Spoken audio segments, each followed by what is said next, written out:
Salut tout le monde, donc dans cette vidéo je vais vous montrer comment mettre à jour votre distribution Debian Jessie et comment configurer votre Raspberry Pi avec le tool qui s'appelle raspiconfig. Donc on va commencer par la mise à jour. Pour cela il faut écrire sudo apt get update.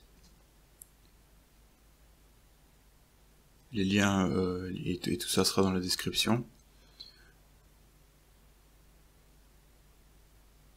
Donc quand vous faites un update, il actualise en fait on va dire une liste qui va ensuite comparer avec donc une liste de tous les petits programmes qui sont installés sur Debian Jessie, et il va vérifier ça avec sa liste qui est donc maintenant actuelle. Et donc là on vient de charger la dernière liste, et maintenant pour faire notre mise à jour on écrit sudo. Donc sudo ça nous permet d'avoir les droits root si vous voulez. Donc l'utilisateur Pi est un utilisateur qui a pas beaucoup de droits pour éviter de se faire hacker, etc. Donc sudo apt get upgrade dist upgrade, et donc là il nous montre tout ce qu'on doit mettre à jour, et on appuie sur Y pour yes. Une fois que on sera dans le petit tool pour configurer le Raspberry Pi, on le mettra en français, et donc vous appuierez sur O pour oui. Donc vous pouvez aussi faire un upgrade, par exemple si vous écrivez sudo apt-get upgrade, mais moi je mets toujours dist avant, comme ça fait une mise à jour aussi de la distribution.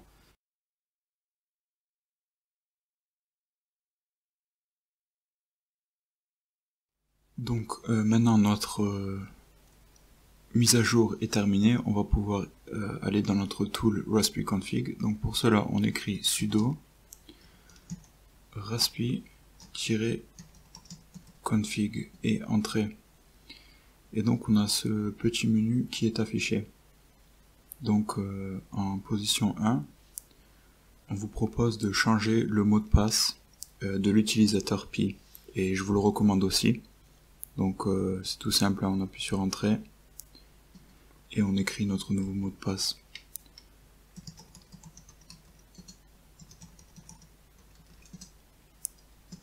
Voilà, donc ça c'est fait. Ensuite, en deuxième position, vous avez hostname, c'est le nom qu'aura votre Raspberry Pi dans votre réseau. Donc moi je vais le laisser sur Raspberry Pi, ça me va très bien. Boot option en troisième position, c'est les options de démarrage.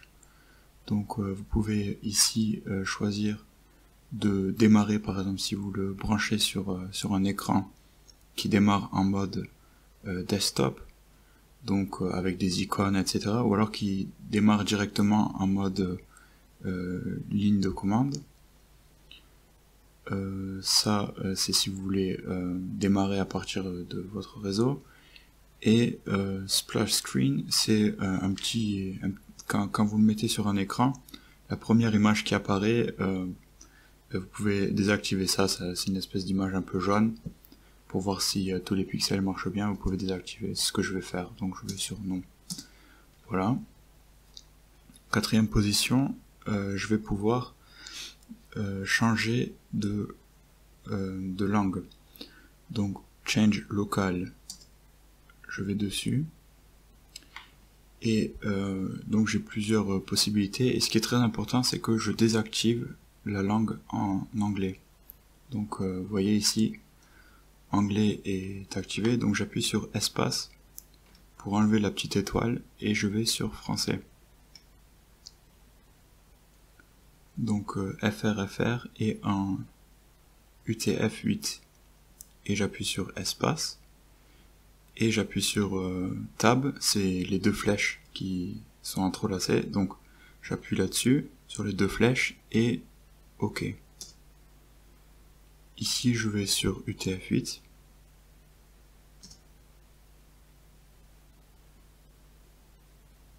Là, je viens de voir que j'ai mis français suisse. Donc j'ai pas fait exprès, vous mettez français français, FR, pas FRCH comme je viens de le faire, enfin sauf si vous venez de Suisse. Donc voilà, donc ça c'est fait. Ici vous pouvez changer les fuseaux horaires, ce que je vais faire aussi.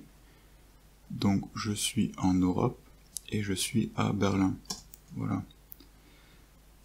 Et qu'est-ce qu'on a d'autre? Et ici vous pouvez changer aussi la puissance de votre Wi-Fi. Donc par exemple si vous écrivez que vous êtes en Bolivie, vous allez pouvoir augmenter le débit de la puce Wi-Fi qui est intégrée dans le Raspberry Pi.